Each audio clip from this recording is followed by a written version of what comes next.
Pujilah Tuhan yang bijak mengubah tubuhmu. Dalam kasih-Nya seluruh hidupmu tertuntun. Hatimu tahu berulang kali engkau oleh sayap-Nya terlindung.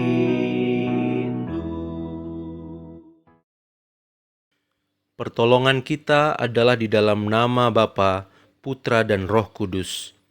Kasih karunia Allah Bapa dan damai sejahtera Tuhan kita Yesus Kristus menyertai saudara sekalian. Amin.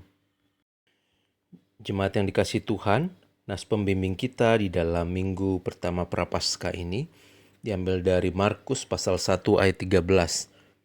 Di padang gurun itu, ia tinggal 40 hari lamanya, dicobai oleh iblis.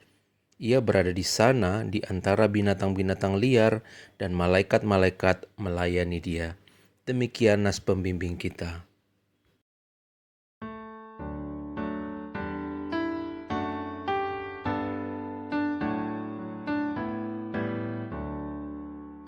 Di badai topan dunia, Tuhanlah perlindunganmu. Kendati goncang semesta, Tuhanlah perlindunganmu. Ya Yesus gunung batu di dunia, di dunia, di dunia. Ya Yesus gunung batu di dunia, tempat berlindung yang teguh. Baik siang maupun malam gelap, Tuhanlah perlindunganmu. Niscaya takutmu lenyap, Tuhanlah perlindunganmu. Ya Yesus gunung batu di dunia, di dunia, di dunia. Ya Yesus gunung batu di dunia, tempat berlindung yang teguh.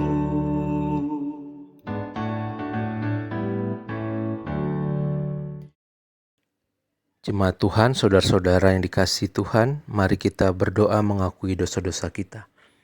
Ya Allah, dengan penuh kerendahan hati kami datang di hadapan-Mu, mengakui segala dosa dan pelanggaran kami.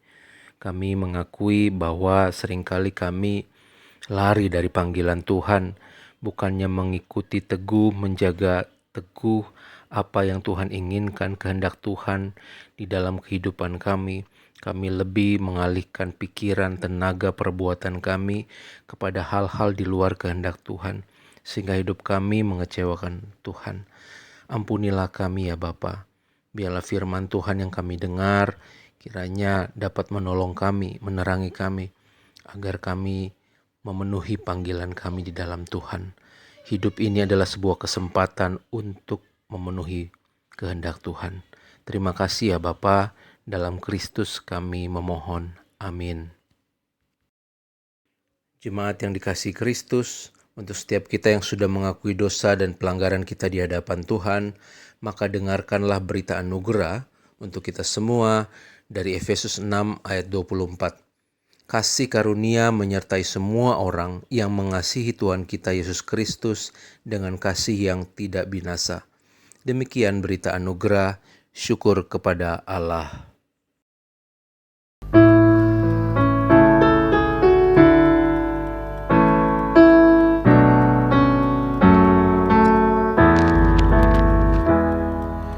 Tuhan pimpin anakmu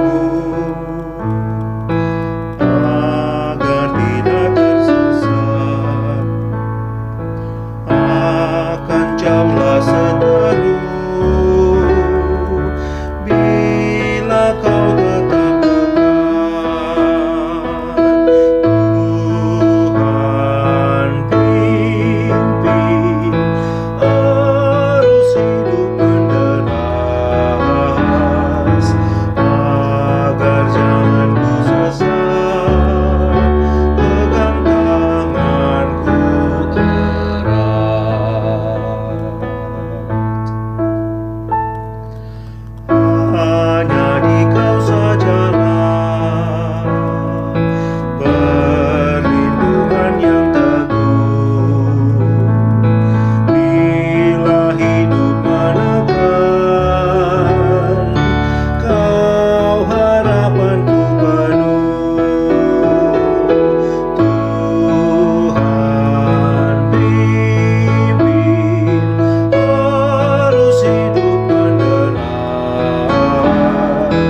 sebelum kita mendengar firman Tuhan, mari kita berdoa.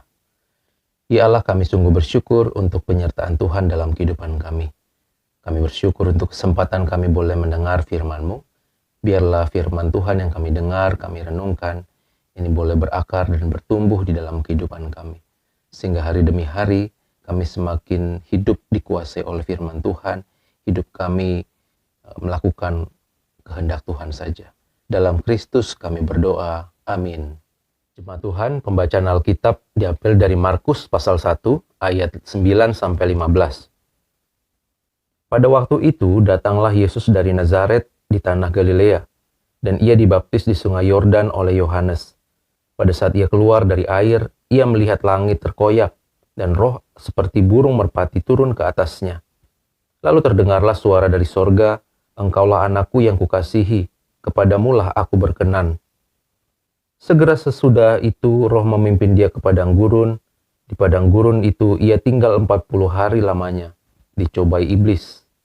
Ia berada di sana di antara binatang-binatang liar dan malaikat-malaikat melayani dia. Sesudah Yohanes ditangkap, datanglah Yesus ke Galilea memberitakan Injil Allah. Katanya, waktunya telah genap, kerajaan Allah sudah dekat. Bertobatlah dan percayalah kepada Injil. Demikian pembacaan firman Tuhan. Berbahagia kita yang merenungkan dan melakukannya dalam kehidupan sehari-hari. Saudaraku, jemaat Tuhan Gemindo Immanuel dan saudara-saudara yang ikut di dalam ibadah taping dari Gereja Gemindo Immanuel dimanapun saudara berada, saya menyapa saudara semua. Shalom. Semoga keadaan kita dalam keadaan baik, sehat-sehat semua, tetap semangat di dalam Tuhan. Saudara-saudara, setiap manusia sesungguhnya memiliki tujuan dalam hidupnya. Bahwa lewat keluarga, lewat kondisi, atau kejadian-kejadian yang terjadi di hidup kita. Lewat keadaan, lewat pengalaman-pengalaman masa lalu yang diizinkan Tuhan terjadi. Apakah itu baik atau buruk dan sebagainya. Saya percaya di dalam Tuhan, semuanya itu merupakan jalan kita untuk mengerjakan tujuan di dalam Tuhan.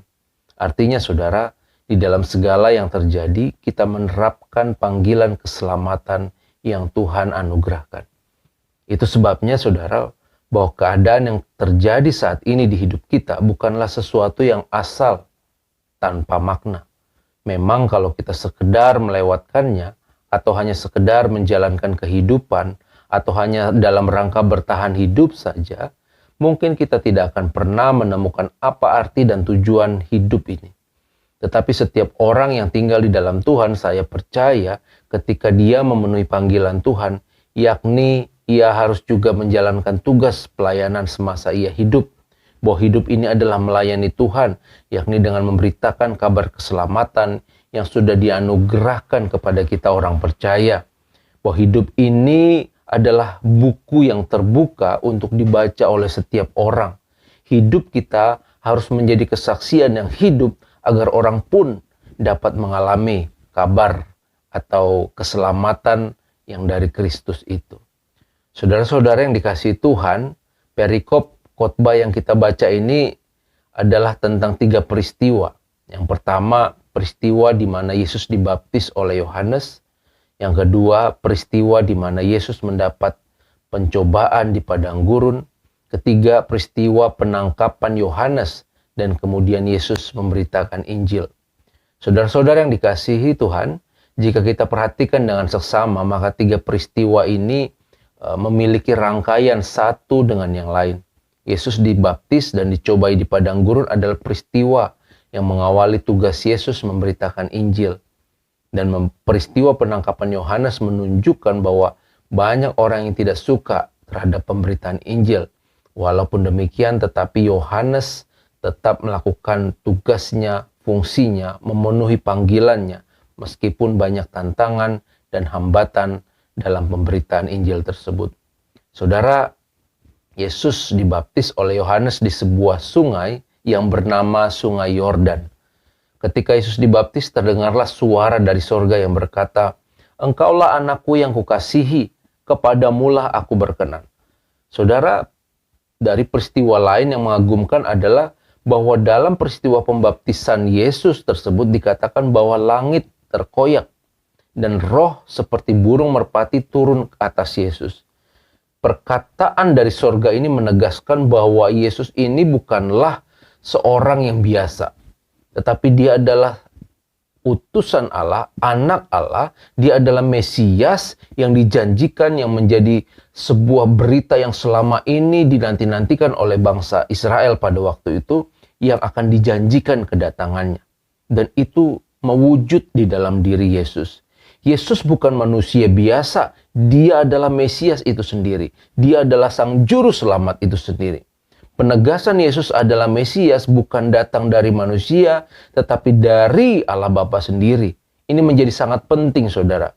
Kita melihat bagaimana Yesus anak Allah itu tetap teguh pada akhirnya di dalam memenuhi tugas panggilannya, yakni untuk menyelamatkan seluruh dunia. Yang kedua, saudara, peristiwa pencobaan Yesus di padang gurun. Setelah Yesus dibaptis, maka Yesus pergi ke padang gurun. Di sana ia berpuasa 40 hari 40 malam. Ia tidak makan dan tidak minum. Disebutkan di ayat 13 bahwa ia berada di antara binatang-binatang liar dan malaikat-malaikat yang melayani dia. Artinya, saudara, ia berada di tengah-tengah kekuatan yang berusaha mengalahkan dirinya. Tetapi sekaligus ada juga kekuatan Tuhan yang melindunginya. Ada binatang-binatang liar yang barangkali kelaparan dan berusaha untuk menghancurkan, mengintimidasi Tuhan, menekan dia, mengancam dia. Tetapi di sisi lain ada malaikat Tuhan yang melayani, yang melindungi, yang bekerja mendukung apa yang Tuhan Yesus lakukan. Dalam kehidupan ini, saudara, terkadang kita juga mengalami situasi seperti ini. Ada kekuatan yang berusaha untuk menjatuhkan kita, mengalahkan kita. Tetapi ada juga tangan Tuhan yang melindungi dan menyertai kita, tidak pernah meninggalkan kita. Kalau kita tidak percaya dan fokus kepada hal-hal yang menghancurkan kita, maka kita akan mudah sekali diperdaya, dipengaruhi oleh kekuatan buruk tersebut. Tetapi kalau kita mengarahkan pandangan kita kepada penyertaan Tuhan, meskipun kita menderita, tetapi aku mau melihat Tuhan saja, maka Tuhan disadari atau tidak akan menuntun dan menguatkan kita. Saudara-saudara, kalau kita membaca Injil Matius pasal 4, ayat 1-11 dan Lukas pasal 4, di situ kita bisa melihat setelah Yesus berpuasa 40 hari 40 malam, maka iblis datang mencobai dirinya. Ada 3 kali Yesus dicobai, yaitu membuat batu menjadi roti, menjatuhkan dirinya dari bubungan bait Allah, kekayaan dan kemegahan ditawarkan, diberikan, asalkan Yesus mau menyembah iblis. Tetapi dalam semua pencobaan itu, Yesus tidak terpengaruh dan tetap memilih jalan untuk teguh memenuhi tugas panggilan. Itu peristiwa Yesus mengalami cobaan di padang gurun selama 40 hari 40 malam. Yang ketiga, kita melihat juga di dalam bacaan kita tadi peristiwa Yohanes ditangkap dan Yesus memberitakan Injil. Saudara, Yohanes adalah seorang nabi yang tugasnya mempersiapkan kedatangan Mesias. Dia seorang nabi yang sangat tegas dan lantang bersuara. Ia selalu berani berbicara tentang kebenaran dan bagaimana seseorang harus mengalami pertobatan, mempersiapkan kehidupannya bahwa kerajaan Allah sudah dekat. Dan itu juga yang dikatakan Yesus di dalam ayat yang kita baca tadi. Kalau kita membaca Markus 6 ayat 17, saudara, dikisahkan Yohanes ditangkap dan dimasukkan ke dalam penjara karena ia mengkritik Raja Herodes yang mengambil Herodias, istri saudaranya Filipus, menjadi istrinya. Perilaku Raja Herodes ini dikritik oleh Yohanes. Selanjutnya Yohanes mengalami kematian yang tragis di penjara, kepalanya dipenggal, saudara. Saudara, di minggu 1, hari ini kita masuk dalam minggu pertama masa Prapaskah, kita belajar dari Tuhan Yesus yang teguh memenuhi panggilan. Tuhan tahu bahwa kedatangannya ke dunia ini demi sebuah misi dan tujuan yang jelas, yakni menderita dan mati dan bangkit demi menyelamatkan kita, manusia yang berdosa. Kita juga belajar dari Yohanes yang berani untuk menyuarakan dan menyaksikan kebenaran, meskipun resikonya adalah kematian, saudara. Saudaraku, sebagai orang percaya pun kita dipanggil untuk memenuhi tugas panggilan kita. Sejak kita hidup dan percaya di dalam Kristus, maka sejak itu pula hidup kita bukan lagi milik dunia ini. Tetapi harusnya hidup kita adalah kita persembahkan untuk Tuhan. Artinya segala pikiran, segala perkataan, segala pilihan untuk kita lakukan, untuk kita perbuat, itu semuanya dalam rangka untuk memuliakan Tuhan. Walaupun dalam mengerjakan hal tersebut, kita akan diperhadapkan dengan berbagai tantangan, bahkan penderitaan, saudara. Daging atau tubuh yang fana ini memang akan terus ditarik untuk tidak melakukan panggilan tersebut. Tetapi kita perlu melatih diri kita agar hari demi hari semakin kuat dan semakin teguh dalam memenuhi panggilan Allah. Kita perlu mengisi diri kita, pikiran dan hati kita, supaya hari demi hari kita semakin diwarnai oleh pikiran-pikiran Kristus. Agar hidup kita pada akhirnya tidak lagi hidup untuk di dunia. Kita semakin kuat menjalankan kehidupan ini, mengisi waktu-waktu kita selama di dunia ini sepenuhnya untuk Kristus. Seperti Yesus dan Yohanes, meskipun menderita, mereka tetap teguh. Meskipun ada tantangan, ada godaan, ada cobaan, mereka tetap teguh memenuhi panggilan. Biarlah kita juga meneladani apa yang Tuhan Yesus dan Yohanes sudah lakukan, memilih teguh di dalam memenuhi panggilan. Dan saya percaya Tuhan pasti menolong dan menyertai kita. Amin.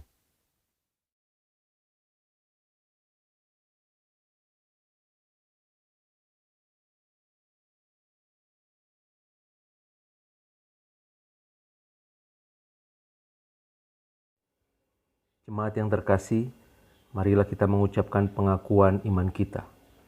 Aku percaya kepada Allah, Bapa yang Maha Kuasa, Khalik langit dan bumi, dan kepada Yesus Kristus, Anaknya yang tunggal Tuhan kita, yang dikandung daripada Roh Kudus, lahir dari anak darah Maria, yang menderita di bawah pemerintahan Pontius Pilatus, disalibkan, mati dan dikuburkan, turun ke dalam kerajaan maut. Pada hari yang ketiga bangkit pula dari antara orang mati, naik ke surga, duduk di sebelah kanan Allah, Bapa yang Maha Kuasa, dan akan datang dari sana untuk menghakimi orang yang hidup dan yang mati. Aku percaya kepada Roh Kudus, gereja yang kudus dan am, persekutuan orang kudus, pengampunan dosa, bangkitan daging, dan hidup yang kekal. Amin. Jemaat Tuhan, mari kita menaikkan doa syafaat kita. Kita berdoa. Ya Allah, kami sungguh bersyukur untuk firman Tuhan yang boleh kami dengar. Kami diingatkan agar kami setia memegang teguh panggilan keselamatan, termasuk ketika kami menempuh jalan-jalan penuh rintangan, tantangan, sebagai konsekuensi kami mengikut Tuhan. Biarlah Tuhan, Engkau meneguhkan kami, menolong, memampukan kami di dalam setiap perjalanan kehidupan di dalam mengikuti Tuhan. Terima kasih Bapa, di tengah-tengah pergumulan iman, kami juga mau terus berdoa untuk setiap jemaat Tuhan yang terus berjuang di tengah-tengah berbagai tantangan, masalah yang dihadapi, untuk saudara-saudara yang mengalami dampak dari COVID-19 ini, masalah ekonomi, masalah pekerjaan, masalah berbagai tantangan yang dihadapi. Tuhan, kiranya Engkau yang menolong memulihkan keadaan anak-anak-Mu. Bukakan jalan atas setiap permasalahan yang mereka hadapi ya Bapa. Kami juga berdoa untuk saudara-saudara kami yang secara khusus mengalami kelemahan fisik. Berdoa untuk Bapak Simanjuntak, Bapak Butar-Butar, Ibu Basaria Manurung, Ibu Simanjuntak Borhasibuan, Bapak Elia Simanjuntak. Kami serahkan semuanya ke dalam tangan-Mu Bapak. Mungkin saudara-saudara kami juga yang belum disebutkan namanya tapi mengalami kelemahan tubuh, fisik, sakit, penyakit. Tuhan, kami berdoa bahwa tidak ada yang mustahil bagi Tuhan. Tuhan yang menjamah menyembuhkan di dalam nama Tuhan Yesus. Biarlah Bapa, Engkau mujizat-Mu Engkau nyatakan buat setiap anak-anak-Mu yang sakit Kami berdoa kalaupun Tuhan mengizinkan kami harus menjalani sakit, kuatkan kami. Berikan kami kekuatan untuk tetap percaya, berharap, bahkan di tengah-tengah sakit yang kami alami, kami terus melakukan kehendak Tuhan, menjadi berkat, menjadi terang buat orang-orang di sekitar kami. Terima kasih Bapa. Kami mau terus berdoa untuk situasi bangsa kami, corona yang terus melanda. Walau kami juga bersyukur di sisi lain ada vaksin yang boleh sedang didistribusikan untuk seluruh rakyat. Kami bersyukur Tuhan untuk perkembangan ini. Biarlah ini sungguh-sungguh bisa memulihkan keadaan, memutus rantai COVID-19 ini. Makasih Bapak, kami berdoa untuk saudara-saudara kami yang mengalami korban bencana alam, mengalami banjir di berbagai titik di wilayah Jakarta, di daerah Bekasi, daerah Bogor, mungkin daerah Pasar Minggu, daerah Jakarta Pusat dan sebagainya. Tuhan, dimanapun saudara-saudara kami yang banjir, Tuhan kiranya Engkau yang menolong, memulihkan keadaan mereka.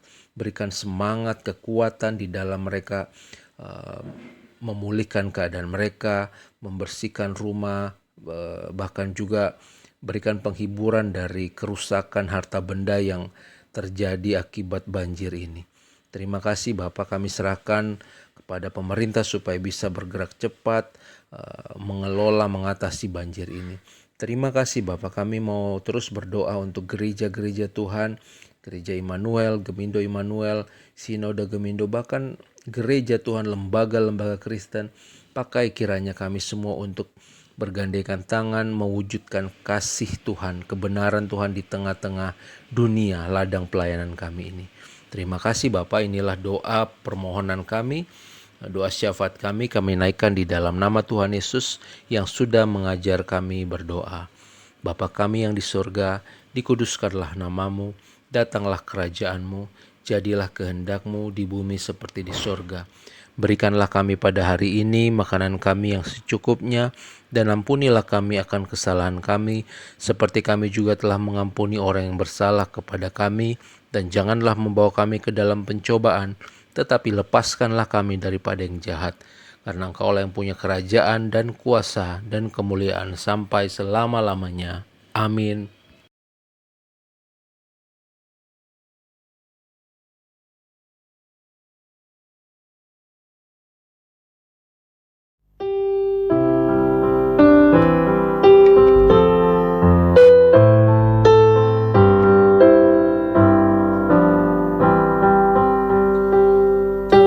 Tenanglah kini hatiku, Tuhan memimpin.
kasih Tuhan, mari kembalilah dalam kehidupan kita hari lepas hari dan setia dalam memenuhi panggilan.